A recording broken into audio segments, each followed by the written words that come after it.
intimate friends than mother and daughter. We drank tea, real tea from my set.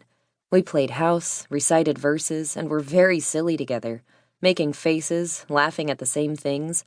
For instance, the way Mrs. Bullfinch next door invited every traveling salesman into her parlor to demonstrate his wares, and to listen as her plump fingers beat out Champagne Charlie on the piano, while her outmoded soprano quavered and wavered the verse like a trickling little waterfall.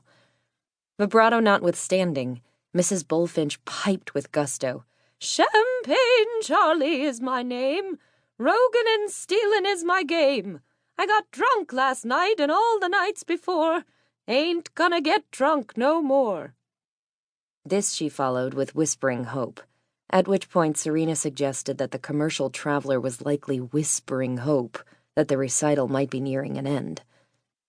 And what of my darling Denton? With his silken mustache and dark Byronic looks. Serena had shown me a picture of the poet. She admired the romantics. Denton was the handsomest man in Beardsley. He taught me to waltz and two-step. He called me Ruby, my jewel. And the other girls in Miss Jensen's 6th grade were Nile green with envy. His deep voice made me feel safe and cosseted. Serena and Denton were, I was later told, too happy and devoted to live. That's the sort of thing people said in those days. Maybe they still do. Happy and devoted was a death sentence. And sure enough, the end came for them in a hired sleigh one winter night. When my mother left me with my great-aunt Bertha that fateful evening, Mrs. Bullfinch wasn't available. The old woman asked with characteristic scorn, "Why in heaven's name would you hire a sleigh to ride into the country just because the snowfall is too beautiful?"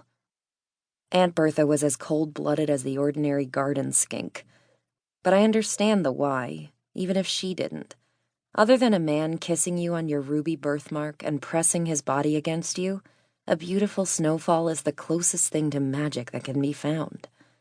At Aunt's, I spent the evening reading Little Women and wandering to the front window to look for Serena and Denton. Pulling aside the lace curtain, I saw that indeed the snowfall was too beautiful, and there was so much of it. Drifts and drifts. "Don't muss the curtains," Aunt Bertha admonished. "They were starched in October, and I don't want to do it again until May." Not that Aunt had starched them herself. Beatrice, her hired girl, did that sort of thing. No matter how many times I crossed to the window, I did not see my parents coming up the walk.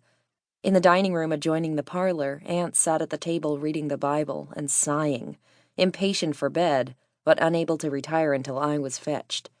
Her hands lying on either side of the splayed gold-edged pages were knotted, the veins like blue worms crawling beneath the skin. At some point she fell asleep, sitting straight as a gatepost.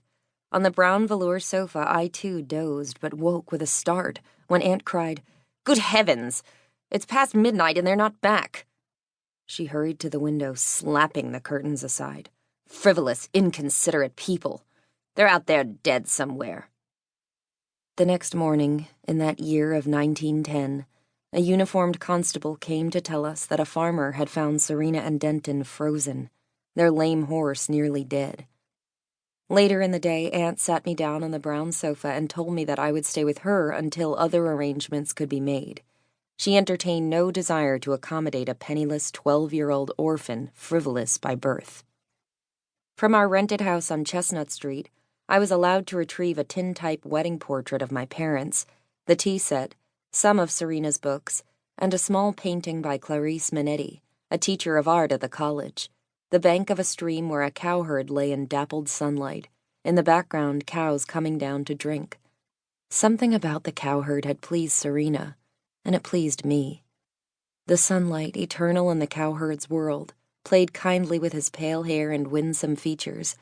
I thought I would marry him when I grew up. When I told Serena this, she said, "I shouldn't wonder. He looks like a boy who reads Keats."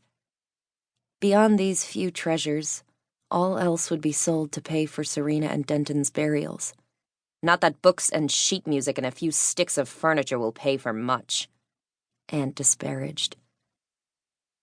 A weeping Mrs. Bullfinch sang Whispering Hope. In addition to Aunt and me, the funeral in the Congregational Church was attended by both my parents' colleagues.